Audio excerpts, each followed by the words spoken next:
ভিডিওর শুরুতে এই কথাটা বলা ঠিক হবে কিনা জানি না, তারপরে বলতেছি। বাংলাদেশের মডেল কিংবা নায়িকা মানেই ফকিন্নি, জাত ফকিন্নি। ওরা যে সামান্য শর্ট ফিল্ম নাটকের কাজ পাওয়ার জন্য কতটা নিচে নামতে পারে এটা তোমার আমার ধারণার বাইরে। অনেকদিন আলোচনায় ছিল না এই রুনা খান। ওকে তোমরা কারা কারা চিনো জানি না, যদি না চিনে থাকো তাহলে চিনার দরকারও নাই। 42 বছরের এই বেডি 2024 সালে ফেব্রুয়ারি মাসে এরকম পোস্ট আপলোড করে ফেসবুকে, যাতে ডিরেক্টরদের নজরে আসতে পারে। একবার চিন্তা করো, যে বেডি পাবলিকলি এরকম একটা ছবি ফেসবুকে আপলোড করে কাজ পাওয়ার জন্য অজে তলে কি কাজ করতে পারে, এটা তোমার আমার ধারণা অলরেডি চলে আইছে। রুনা খান নামের এই বোকাচোদার একটা বক্তব্য তোমাদেরকে দেখাই। সত্যিকারের যৌনকর্মীদেরকে দেখেছি, আমার মনে হয়েছে মানুষ হিসেবে তারা এত চমৎকার। আমার মনে হচ্ছে যে তাদের কাছ থেকে বোধহয় আমরা জীবন শক্তি, ভালোবাসা, জীবনের গভীর অন্ধকারের মধ্যেও কিভাবে হাসা যায়, বাঁচা যায়, ওই শিক্ষা নেই।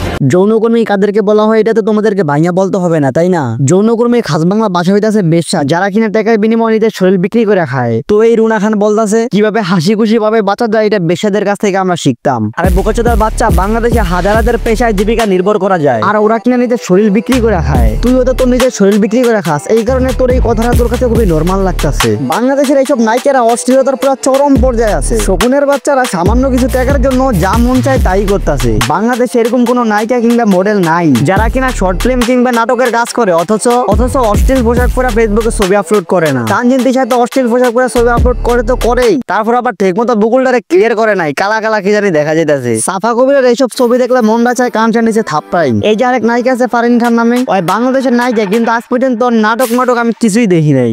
একজন মুসলিম হয়ে আপনার এমন পোশাক চলে না, বলা চলে রুচি নিম্ন পর্যায়ে আছে। পোশাকটা কেমন ছিল ওইখানে যেখানে কমেন্ট করছে? ওয়াও, এটা একটা শাড়ি পরার ছবি। এটা আমাদের বাঙালির ঐতিহ্য। এইটা নাকি শাড়ি পরা ছবি? আমি তো এখানে কোনো শাড়ি দেখতেছি না। আজ পর্যন্ত আমার কোনো দাদি, নানি, চাচি কাউরে এইভাবে শাড়ি পরতে দেখলাম না। এটা নাকি বাংলাদেশের ঐতিহ্য। এখন যে ছেলেটাই যে কমেন্টটা করলো, একজন মুসলিম হয়ে এরকম পোশাক চলে না, বলা চলে রুচি নিম্ন পর্যায়ে, এটা কিন্তু মারাত্মক একটা কমেন্ট করছে। আর এই মারানিটার উত্তর দিল কেমনে? ওয়াও, এটা একটা শাড়ি পরার ছবি। এটা আমাদের বাঙালির ঐতিহ্য। আচ্ছা মানলাম এটা বাঙালির ঐতিহ্য, ওই যে মুসলিম এটা কোনো সাবজেক্ট নয়, বাঙালির ঐতিহ্য ধরে রাখতেই বল।